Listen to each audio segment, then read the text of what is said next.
Assalamualaikum warahmatullahi wabarakatuh. My name is Muhammad Zulhilmi bin Muhammad Nazim. So in today's lesson, we're gonna learn about the Faraday's law from Form 4 Physics textbook, Chapter 4. Now, we're going to proceed to the introduction of Faraday's and electromagnetism. So, electromagnetism is a fundamental branch of physics that studies the interaction between electric charges and magnetic fields.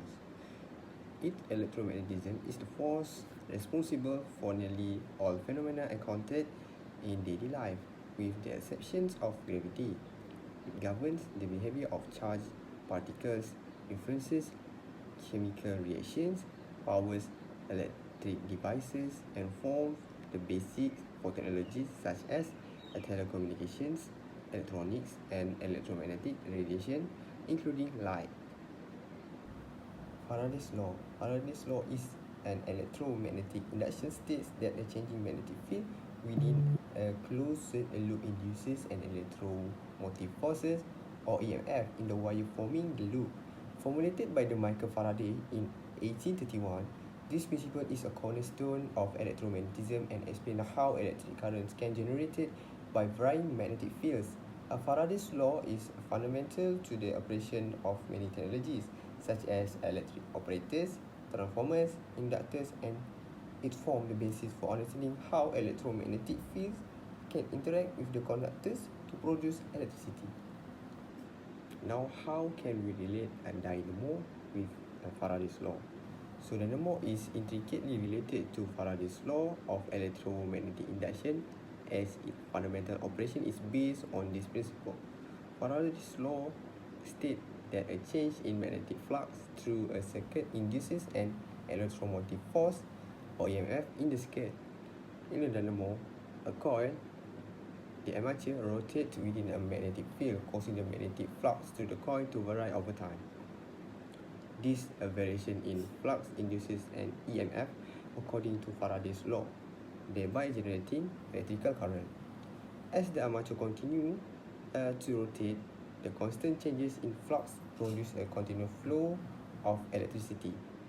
Thus, the dynamo's ability to convert mechanical energy into electrical energy is a direct application of Faraday's law, showcasing the practical use of electromagnetic induction in generating power.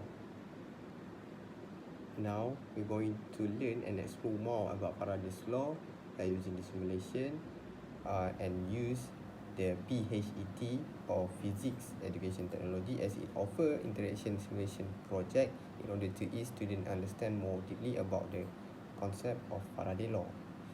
The objective of this simulation is firstly to investigate how a changing magnetic flux can produce a flow of electricity. Number 2, observing how changing magnetic fields induce electric currents in the conductor.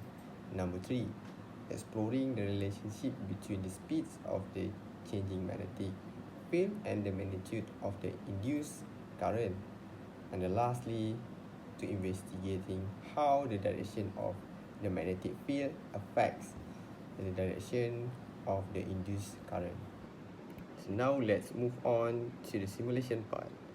So in this simulation part, we are going to do the 5 tests.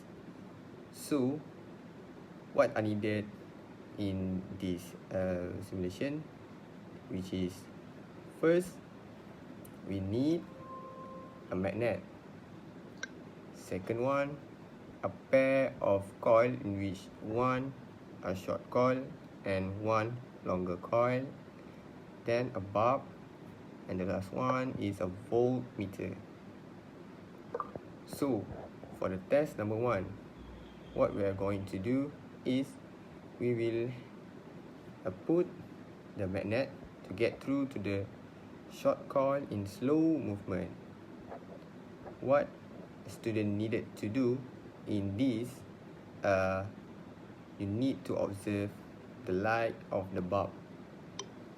As the magnet get through the short coil, the bulb light dim in slow movement of magnet. So for test number 2, I'm going to put the magnet to get through to the short coil in fast movement. Let's see how does the bulb light. As the magnet get through to the short coil faster, it shows that the bulb light up brighter than slow movement. Now for test number 3, I'm going to put the magnet to get through to the long coil in slow movement. In slow movement, it shows that the bulb light bright.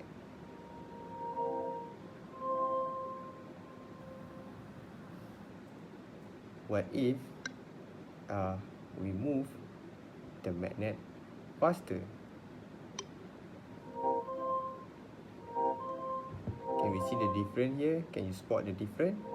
The difference is when the movement is faster in the longer coil, it shows that the bulb light up the brightest,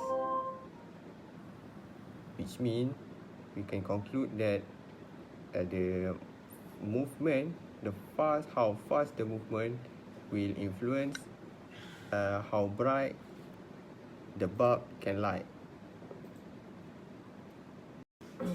Now we are into the last part of the simulation, in which we are going to run the test number 5.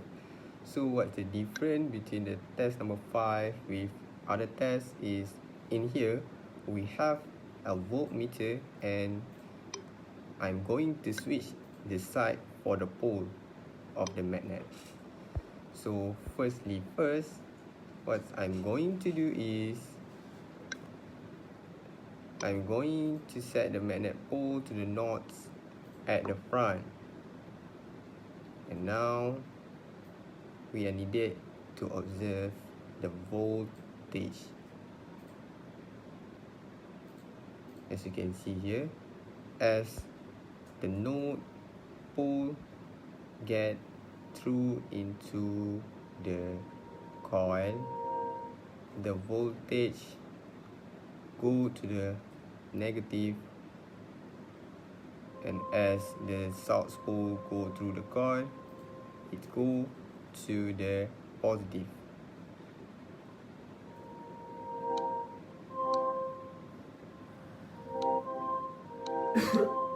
What if we switch the pole?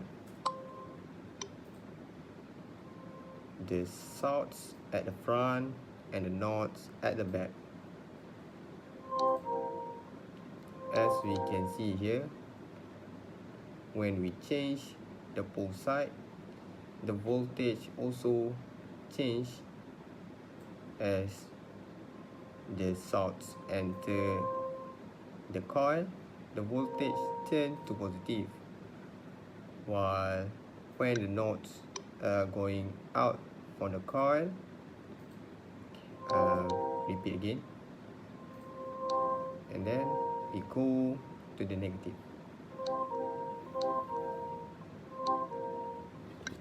Okay, that's all, and that is the end of our simulation for today's lesson. The Faraday's law simulation effectively demonstrates the principles of electromagnetic induction, which states that a changing magnetic field within a closed loop induces an electromotive force, or EMF.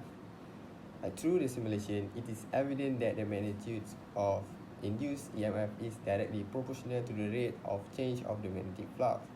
The simulation reinforces Faraday's law by showing how moving a magnetic through a coil or changing the coil's position relative to the magnetic field generate an electric current.